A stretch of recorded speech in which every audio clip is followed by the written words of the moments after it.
Continuing our study of 2 Samuel, the life of King David, and we're continuing to study the turmoil that David went through as a result of his sin and his rebellion against God.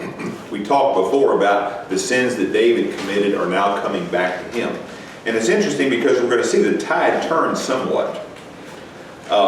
And so one of the things I want us to do as we read through these chapters, chapter 16 through about 19, I want us to start to begin to see how the life of David at this point foreshadows the life of Christ and some things that occurred in Christ's life. You know, one of the things that we have seen about David's life, the terrible turmoil that he's gone through, is that some beautiful songs came as a result of the tribulation that David went through. And right now where we are in 2 Samuel is the time where David's son Absalom is rebelling against him, and Absalom's rebellion is about to come to its zenith, to its high point, to its strong point, where David is cast out, and David has left or is leaving Jerusalem. He's tucked his tail and he's run. One of the things I want you to make a note of around chapter 15 and chapter 16 is Psalm 3. And one of the things you see in the introduction to Psalm 3, my Bible, my translation, has a little head note that says it's a morning prayer of trust in God, but it's a psalm of David that he wrote when he fled from Absalom, his son. Okay, so I think this is particularly appropriate. So let me just read it. This is what's in David's heart at the time that he is being chased out of Jerusalem by his own son. He says, "O Lord, how my adversaries have increased. Many are rising up against me. Many are saying of my soul, there is no deliverance for him in God. But thou, O Lord, art a shield about me, my glory, and the one who lifts my head." And it's interesting there because David has, his head is down. His head is bowed down, right? He says, "I was crying to the Lord with my voice, and he answered me from his holy mountain. I lay down and slept. I awoke, for the Lord sustains me. I will not be afraid of thousands of people who have set themselves against me round about." And that's actually what's going on. Tens of thousands of people have surrounded him. "Arise, O Lord, save me, O my God, for thou hast smitten all my enemies on the cheek. Thou hast shattered the teeth of the wicked. Salvation belongs to the Lord." Excuse me. "And blessings be upon thy people." It's also said that Psalm 4 follows along and was written about the same time. Let me just read that as well. "Answer me when I call, O God of my righteousness. Thou hast relieved me in my distresses. Be gracious to me and hear my prayer. O sons of men, how long will my honor become a reproach? How long will you love what is worthless and aim at deception?" It's very interesting that David would say those words. How long? Those are good words to us. How long will we love what is worthless and aim at deception? But know that the Lord has set apart the godly man for himself. The Lord hears when I call to him. Tremble and do not sin. Meditate in your heart upon your bed and be still. Offer the sacrifices of righteousness and trust in the Lord. Pretty good advice, right? "Many are saying, who will show us any good? Lift up the light of thy countenance upon us, O Lord. Thou hast put gladness in my heart, more than when their grain and new wine abound. In peace I will both lie down and sleep. For thou alone, O Lord, dost make me to dwell in safety." It's interesting, David is fleeing. Where is he going to go? He's looking for a place of safety. He finally realizes the only safe place is where? In the center of God's will. Pretty good advice for all of us. When we feel like we need to flee, we feel like we're in danger. The safest place in the universe for any of us is right smack in the center of God's will. Because when we're out of it, watch out. But when we're in God's will, when we're trying to place ourselves in the center of God's will, there is safety in that. All right. I think we left off last time at the end of verse 37. It says, "So Hushai, David's friend, came into the city, and Absalom came into Jerusalem." What an awful time that was. David is fleeing. Absalom is coming in to take over. We're we're going to see a number of interesting things take place here that we need to know about. Chapter 16. Jackie, you want to start reading for us? When David had gone a short distance beyond the summit, there was Ziba, the steward of Mephibosheth. That's easy for you to say. Mephibosheth, who is that? Mephibosheth. Who is that? Jonathan's son. Crippled son. That's right, he's a crippled son. Remember, because when his nurse heard that Jonathan had been killed, she dropped him. It's interesting that the scripture says that he fell and his feet were injured permanently. Okay, but David, remember, David took him in. David loved Mephibosheth, notwithstanding what Saul had done to him, and it said that Mephibosheth ate at David's table for all the rest of his life. So read on.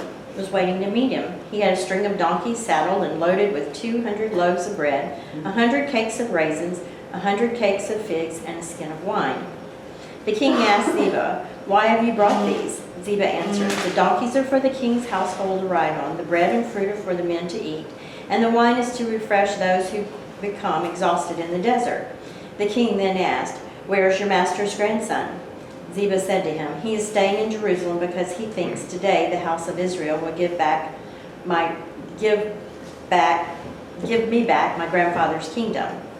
Then the king said to Ziba, "All that belongs to Mephibosheth is now yours." I humbly bow, Ziba said. "May I find favor in your eyes, my lord the king." All right, pause right there. So what's going on? Ziba, who's the servant of Mephibosheth, he had been the servant of Saul. He comes along to David, and what is he? He says he has 2 saddled donkeys with him, and then a bunch of gifts. And he presents these to David, and David says, "Well, where is Mephibosheth?" And what does Ziba tell him? He's waiting in Jerusalem to Yeah. see if he gets the kingdom back. Yeah. Well, A string of donkeys is 2? I think that. To the right, I think. Yeah, there were 2 of them that were saddled. There were several of them, but there were 2 of them. And I think it's significant that there were 2 of them, because what we're going to see later on in chapter 19, we're going to see that this is a lie, that Ziba is lying. That what the implication here is that Mephibosheth has actually rejected David, and he's going to be now one of Absalom's people. But, I mean, I guess Ziba here, I mean, going down, we don't know if which of the 2 is lying, do we? Well, At this point, we know. Well, but I mean, at the end, Later. the other guy says something, but he splits it down the middle. He don't take Right. sides, David doesn't. No, So I'm just saying, so I don't really know who's doing it. Right. But the story Ziba tells here, he says, "Behold, Mephibosheth is staying in Jerusalem, for he said today the house of Israel," meaning Absalom and everybody who's following Absalom, "will restore the kingdom of my father," that is Saul's father, me. So the story is being told again that Mephibosheth is staying there because he expects Absalom to give to Mephibosheth everything that belonged to Saul. So the suggestion here is that the loyalty has been changed. And we learn again later on that that's a lie. I think the significance of those 2 donkeys is that we see here that when Mephibosheth tells his side of it, that he saw Ziba saddling up the donkeys and he thought he was going to be riding one of them. But Mephibosheth takes off before, Ziba takes off before Mephibosheth is picked up and put on one of the donkeys so he can go with him. Yes, ma'am. This story to me doesn't really ring true, because didn't David already restore everything to Mephibosheth? Yeah. That was his father's and Saul's. So why would he's If speaking anything, with he work should be in worried time. about Absalom might kill him. Yeah. I mean, I agree with you. I wouldn't think that Absalom would restore it back to Saul. It already was given back to Mephibosheth. So David gave it to him. And then David also Except the said, kingdom, he gave him his Right, property. right. But David's been anointed, not. Right. Somebody's lying. Yeah, and I think that's the whole point. There's a lot of lying. There's a lot of sinister things going on. A lot of undercurrents. A lot of politics, if you will. A lot of dirty politics. Okay, Wanda, would you pick up in verse 5? As King David approached Bahurim, a man from the same clan as Saul's family came out from there. His name was Shimei, Shimei. son of Jerah and he cursed as he came out. He pelted David and all the king's officials with stones, though all the troops in the special guard were on David's right and left. As he cursed, Shimei said, get out, you man of blood, you scoundrel. The Lord has repaid you for all the blood you shed in the household of Saul, in whose place you have reigned. The Lord has handed the kingdom over to your son Absalom. You have come to ruin because you are a man of blood. Pause right there. Now that's rather bold for somebody. That's a rather bold thing to say and a rather bold thing to do. So what is he doing? He's throwing rocks at David, he's throwing dirt on him, and he's cursing him. And he's saying, you're cursed. Why? Because you killed a bunch of people. Yeah, he says, Blood's on your hands. blood's on your hands. And he particularly says, the Lord has returned upon you all the bloodshed of the house of Saul, in whose place you reign. So this guy is accusing David of essentially shedding Saul's blood. Is that true? No. No, David would never lift up his hand. He said, far be it from me to lift up my hand against the Lord's anointed. David was very patient in dealing with Saul, certifiably crazy. So this guy's telling all sorts of lies, and he's casting curses on him. So let's see what happens. The guy, he deserves to die, right? He deserves to have his head cut off for what he's doing, just for pronouncing the curse against David and how disrespectfully he's treating the king and the lies he's telling against him. Let's see what happens. That's what happens to us in today's time. People tell things that are not true, just like Judge Kavanaugh, and or any one of us in here. That people will say stuff that's not true. So you're saying that everybody should have believed what Shimei said? Huh? I believe the victim. Okay. Well, I mean, and people speculate about what other people, their actions, when they don't always know what's going on, Right. which is just as, It seems to me when you're down, everybody wants to get on you. Exactly. Isn't that true? All right, read on it. Then Abishai, son of Zeruiah, said to the king, why should this dead dog curse my lord the king? Let me go over and cut off his head. But the king said, what do you and I have in common, you sons of Zeruiah?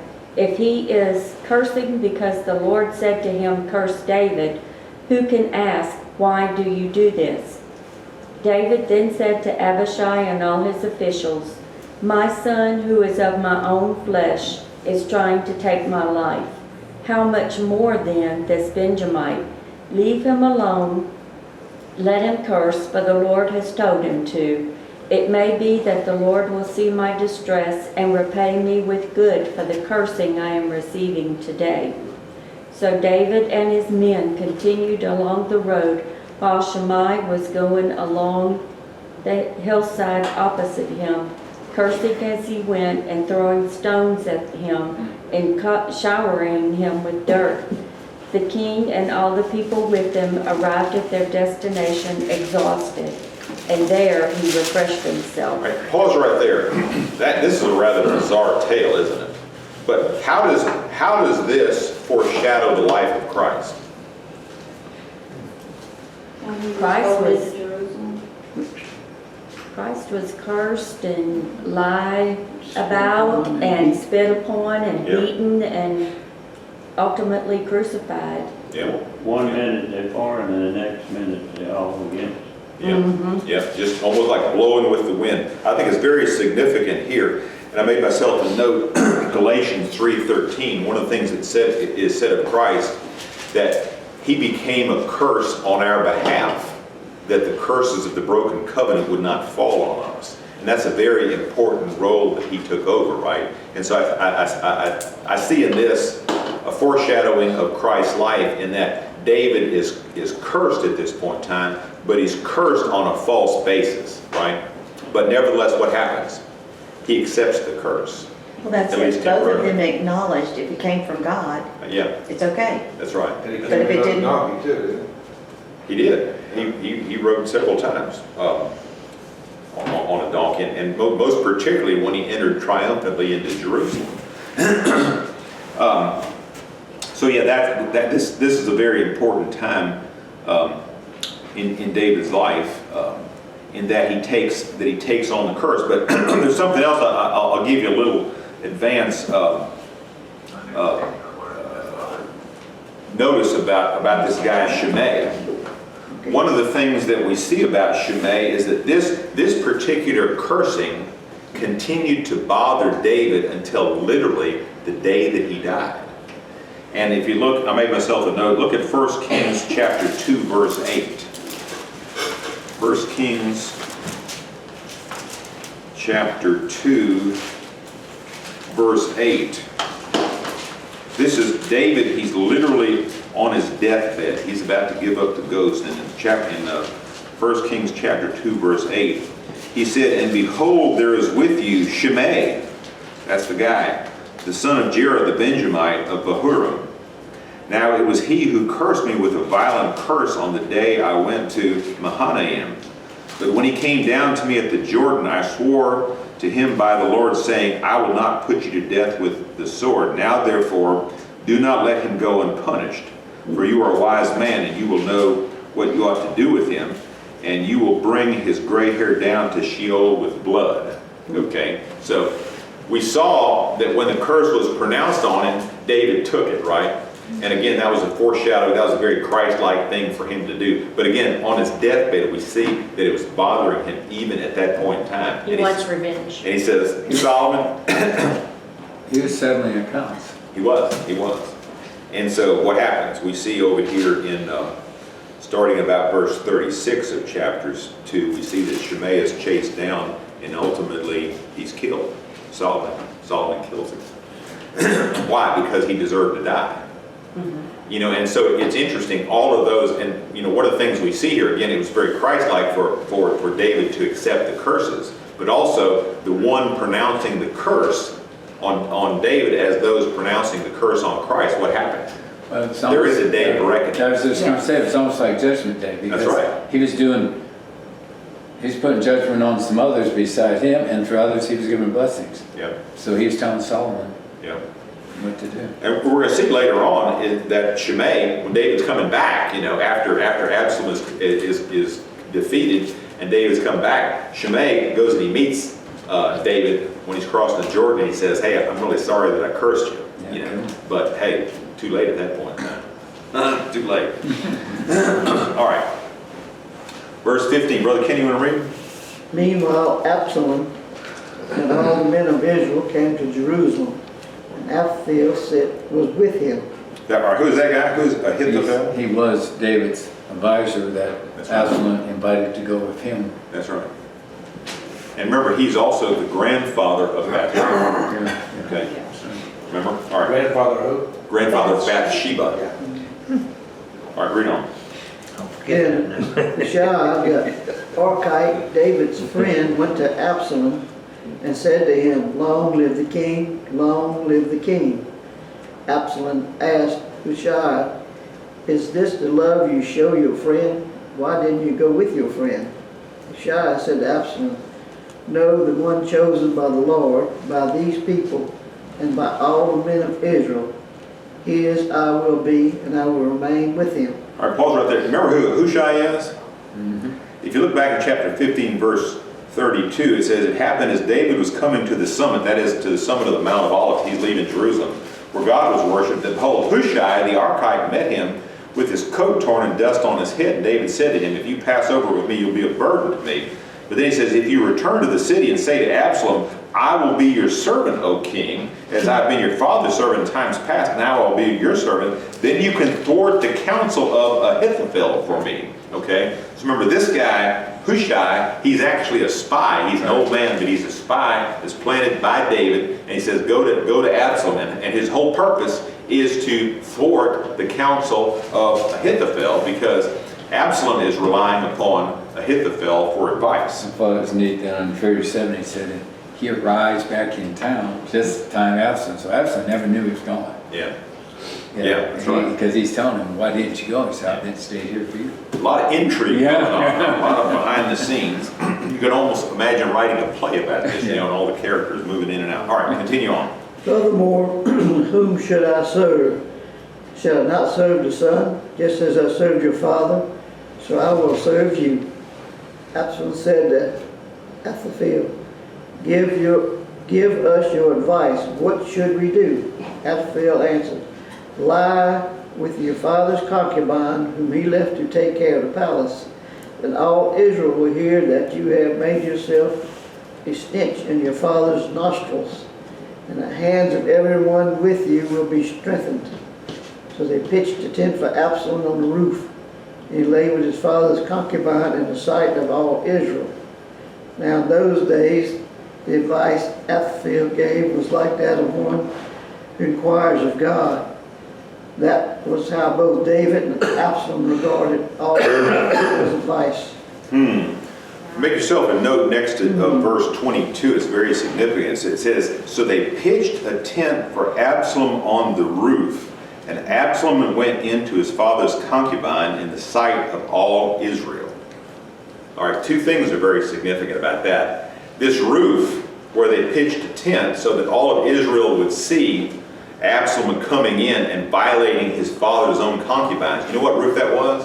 Where he saw Bathsheba? That's exactly the same place where David was when he looked down and he saw Bathsheba and he lusted after her. They'll be caught on the roof. Huh? I said, it's the off-roof change. And the other thing about that is there's a reference back, I want you to make to chapter 12, verse 11. Let me just read that for you. And this is after David is confronted by Nathan with his sin. And this is Nathan speaking to David. He says, thus says the Lord, behold, I will raise up evil against you from your own household. I will even take your wives before your eyes and give them to your companion, and he will lie with your wives in broad daylight. So this is the pronouncement of Nathan that he gives on God's behalf against David for his sin. He says, the sin that you committed in secret, it will be pronounced to your entire kingdom. And so it does. It takes place in the very spot where David allowed the lust to enter into his heart, and and this is a fulfillment of that prophecy, if you will, that Nathan gave on God's behalf. All right, chapter 17. Kathy, you want to read? Yes. Brother Kenny, you want to read? I'll pass. Nancy? Yes, it's me. Yep. 17. Moreover, Ahithophel said to Absalom, let me choose 12,000 men, and I will set out and pursue David tonight. I will come upon him while he is weary and discouraged, and throw him into a panic, and all the people who are with him will flee. I will strike down only the king, and I will bring back all the people back to you as a bride comes home to her husband. You will seek the life of only one man, and all the people will be at peace. The advice pleased Absalom and all the elders of Israel. Then Absalom said, call Hushai the Archite also, and let us hear too what he has to say. Pause right there. So first off, Absalom summons Ahithophel, and it said right above that was just read that in those days, David listened to the voice of Ahithophel just like he listened to the voice of God, which was a bad thing to do. But we're going to see here that the advice that Ahithophel gives, the military advice, turns out to be pretty good advice. But Absalom's thinking, well, we got this other guy there with him. Let's see what he has to say, and then I'll compare. So read on, see what Hushai has to say. When Hushai came to Absalom, Absalom said to him, this is what Ahithophel has said. Shall we do as he advises? If not, you tell us. Then Hushai said to Absalom, this time the counsel that Ahithophel has given is not good. Hushai continued, you know that your father and his men are warriors, and that they are enraged like a bear robbed of her cubs in the field. Besides, your father is expert in war. He will not spend the night with the troops. Even now he has hidden himself in one of the pits, or in some other place. And when some of our troops follow the first attack, whoever hears it will say, there has been a slaughter among the troops who follow Absalom. Then even the valiant warrior, whose heart is like the heart of a lion, will utterly melt with fear. For all Israel knows that your father is a warrior, and that those who are with him are valiant warriors. But my counsel is that all Israel be gathered to you, from Dan to Beersheba, like the sand by the sea for multitude, and that you go to battle in person. So we shall come upon him in whatever place he may be found, and we shall light on him as the dew falls on the ground, and he will not survive, nor will any of those with him. If he withdraws into a city, then all Israel will bring ropes to that city, and we shall drag it into the valley, until not even a pebble is to be found there.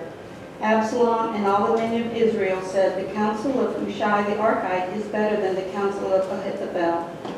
For the Lord has ordained to defeat the good counsel of Ahithophel, so that the Lord might bring ruin to Absalom. That's interesting, that last sentence that Nancy read there. That's sort of a commentary about all this intrigue that's going on. It's as if, someone comes in from the outside and says, what the Lord had ordained to thwart the good counsel of Ahithophel. He gave good advice, good military advice, because why?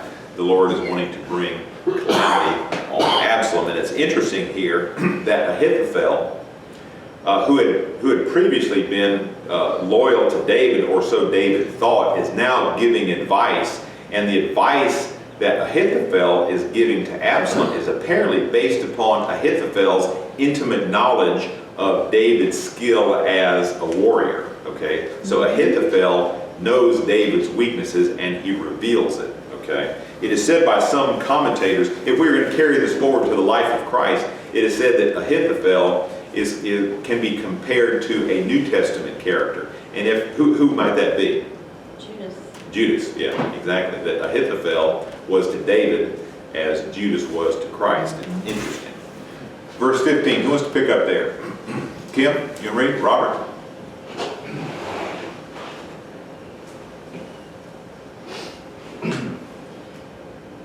Then Hushai said to the priests Zadok and Abiathar, this is the counsel that Ahithophel gave Absalom and the elders of Israel, and this is what I counsel.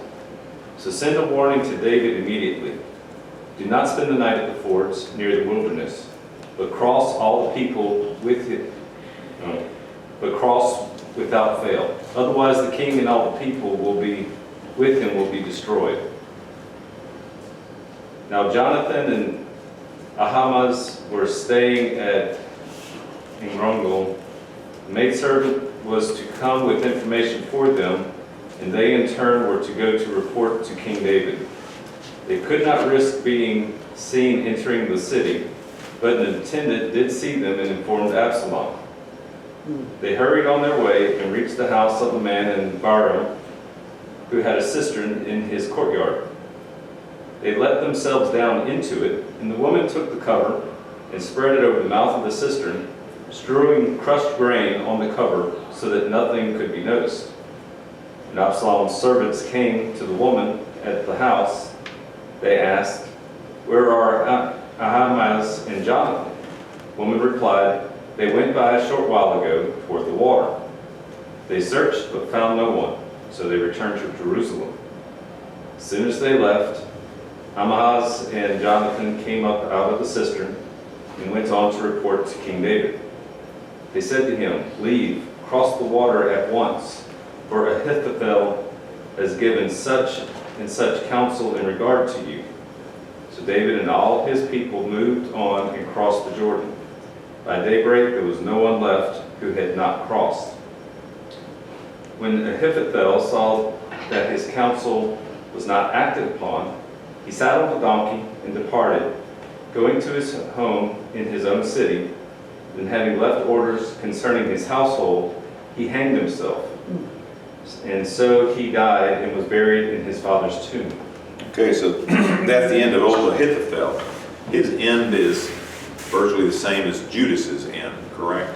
After he had Judas betrayed Jesus, Ahithophel betrayed David, and he saw that his counsel was not being followed, so he puts an end to his life.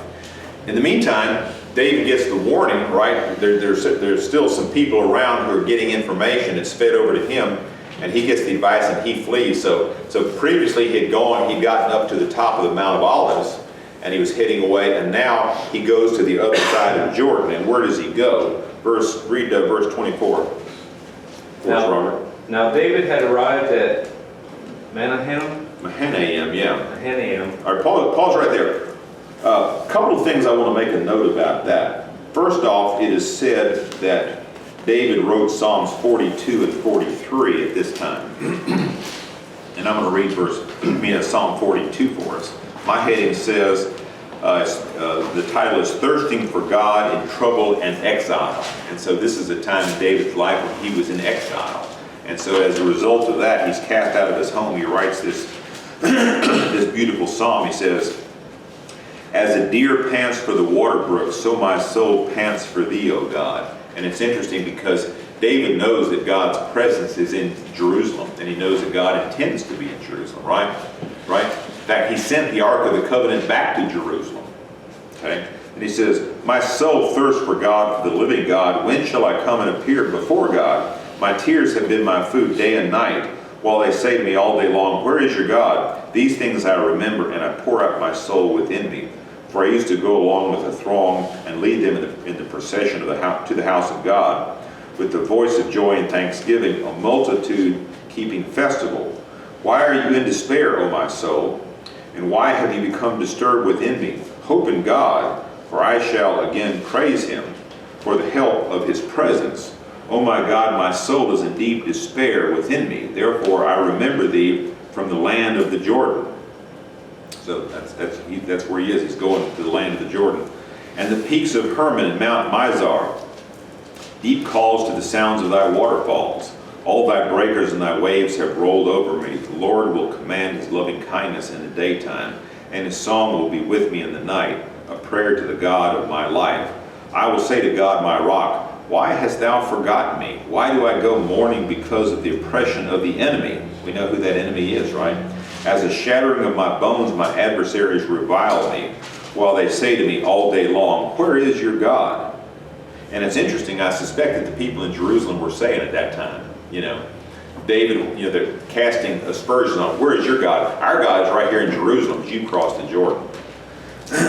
"Why are you despair, O soul, and why have you become disturbed within me? Hope in God, for I shall yet praise him, the help of my countenance and my God."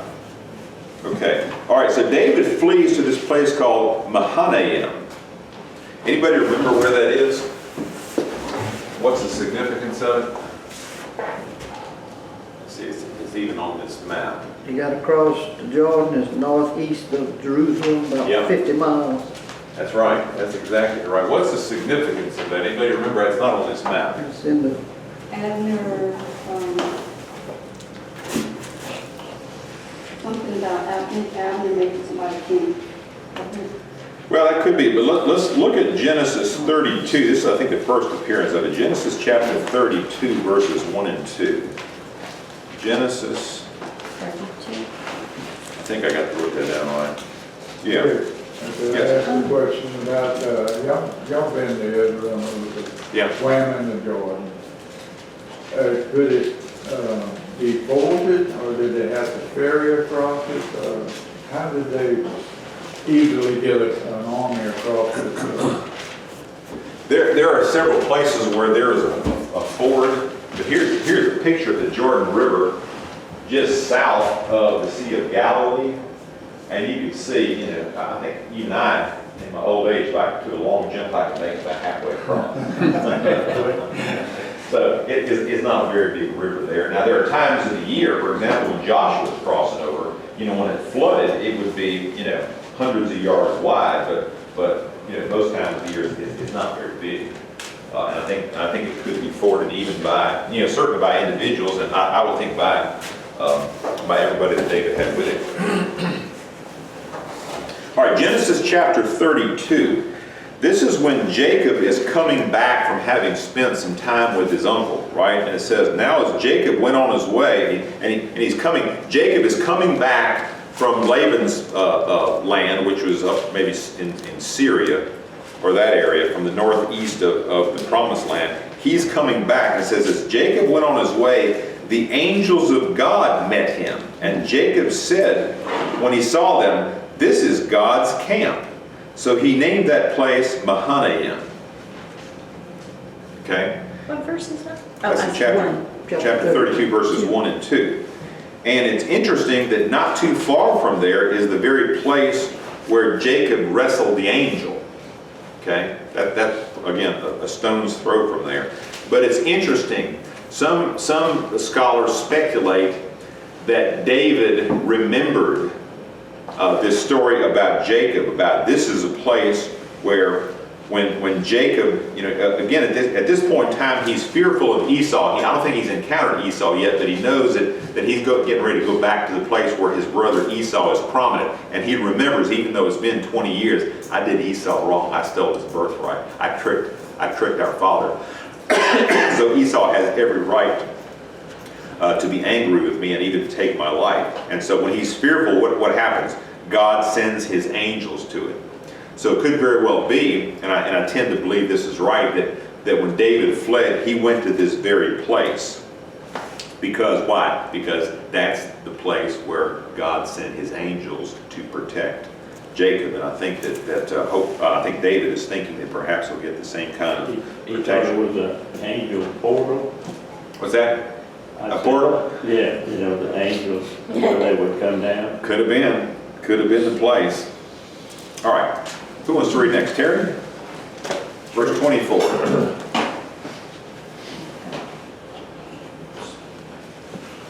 Chapter 17. David went to Mahanaim, and Absalom crossed the Jordan with all the men of Israel. Absalom had appointed Amasa over the army in the place of Joab.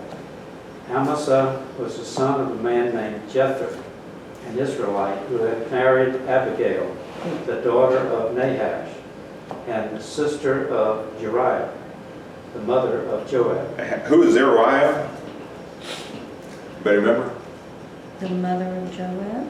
Yep. But also she's David's sister. David's sister. Yeah. So Joab was a nephew of David, but so is Amasa. Down a different line, but he's still kin. So Amasa becomes Absalom's general. All right, so read on. The Israelites and Absalom camped in the land of Gilead. When David came to Mahanaim, Shobi, son of Nahash, from Rabbah of the Amorites, and Machir, son of Amiel, from Lodabar, and Brasilia, the Gileadite, from Rodalim, brought bedding and bowls and articles of pottery. Also, they brought wheat and barley, flour and roasted grain, beans and lentils, honey and curds, sheep and cheese from cow's milk for David and his people to eat. For they said, the people have become hungry and tired and thirsty in the desert. Okay, so God is sending people around to bring provisions to David and his group. All right, chapter 18. Let's try to get into that. Warren, you want to read for us? David mustered the men who were with him and appointed over them commanders of thousands and commanders of hundreds. David sent the troops out, a third under the command of Joab, a third under Joab's brother Abishai, son of Zeruiah, and a third under Tai and Gideon. The king told the troops, I myself will surely march out with you. But the men said, you must not go out. If we are forced to flee, they won't care about us. Even if half of us die, they don't care. But you are worth 10,000 of us. It would be better for you not to give us support, for you to give us support from the city. The king answered, I will do whatever seems best to you. So the king stood beside the gate while the men marched out in units of hundreds and thousands. The king commanded Joab, Ishitah, and Ittai, be gentle with the young men, Absalom, for my sake. And for the troops heard the king giving orders concerning Absalom to each of the commanders. All right, pause right there. That verse 5 is so significant. So the king, right before Joab and Abishai and Ittai are getting ready to go out to battle to meet this usurper, this rebellious youth, Absalom, who's taken over David's house. He's taken over his kingdom. What does David say to him? He says, deal gently for my sake with the young man Absalom. It says, and all the people heard it. What do you think the people were thinking? Have you lost your mind? This is the guy who's coming after you to kill you, and you're saying for us to be gentle with him? You gotta be kidding. Okay, so read on. But there's nothing like a parent's love for their child. Yeah, that's true. That's true. Even And- when they're so rebellious and so, just trying to take his life. Yeah. Look at the Father's love for us. That's right, and that's the whole point of this. Yeah. This love that David is expressing, that is an unearned love and an undeserved love. What does that reveal? You know, I think that's one of the points of Absalom's rebellion that we have to cling to. Absalom rebels against his father, but his father still loves him dearly and will mourn his loss. So what do we see in that? Anybody here who's not rebellious against God? Yeah. Any of us who have not sinned against God at some point in time? No. But nevertheless, God still loves us. And he mourns to the extent that we're away from him, we pull away from him. God mourns for us. You know, the same way that David mourned for his rebellious son. All right, read on. The army marched into the field to fight Israel, and the battle took place in the forest of Ephraim. There the army of Israel was defeated by David's men, and the casualties that day were great. 20,000 men. The 20,000 men that were lost, I believe, were all of Absalom's men. I don't know that any of David's men were lost at that time. Read on. The battle spread over the whole countryside, and the forest claimed more lives that day than the sword. Now Absalom happened to meet David's men. He was riding his mule, and as the mule went under the thick branches of a large oak, Absalom's head got caught in a tree.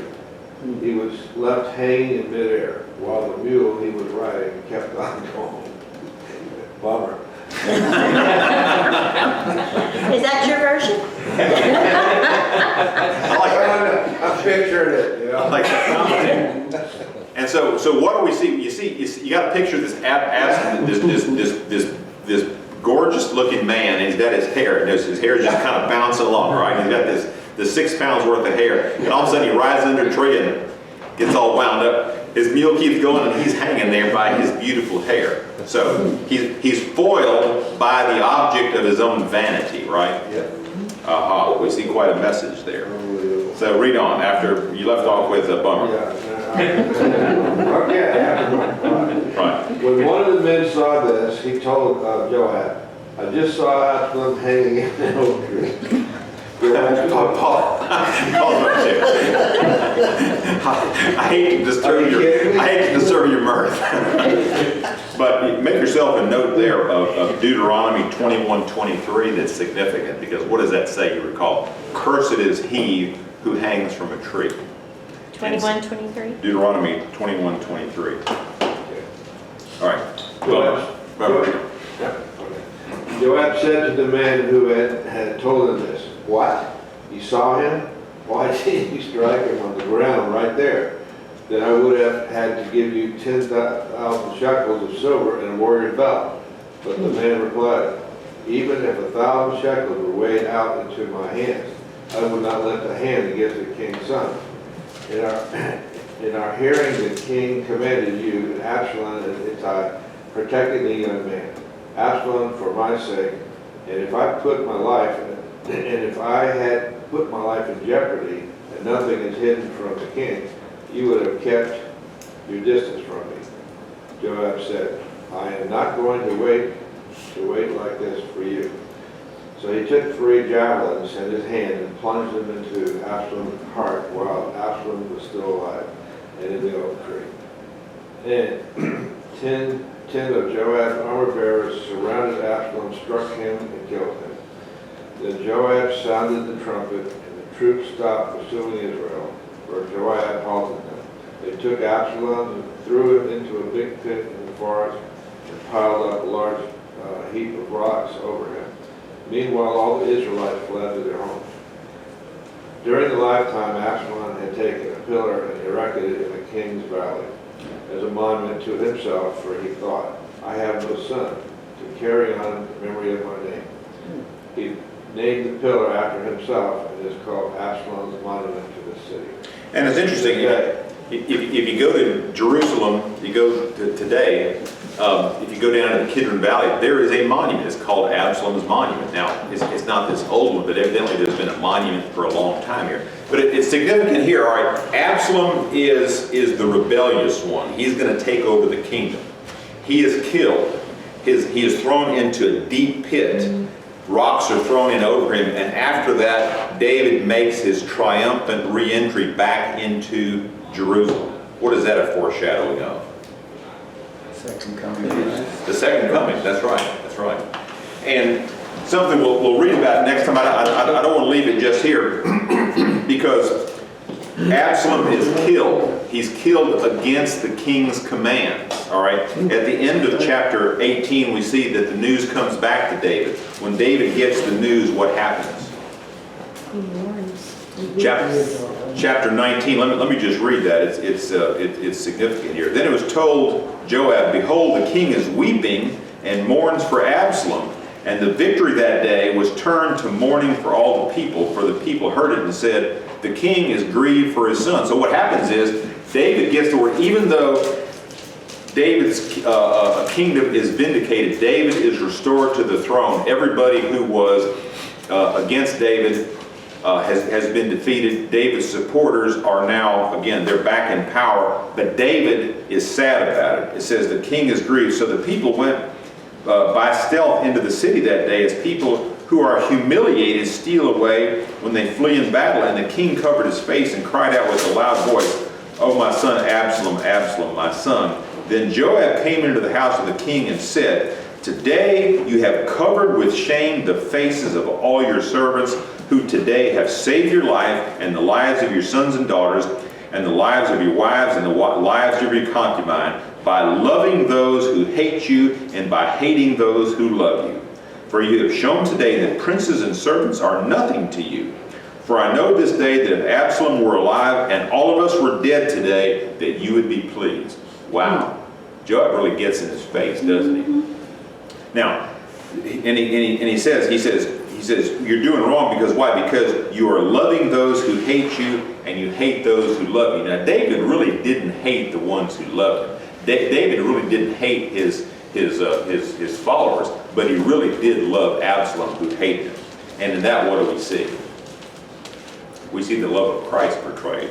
That David, like Christ, he loved the ones who hated him and the ones who were after his death. You know, what a tremendous thing that was. And so then what does David do? David realized, yeah, that's right.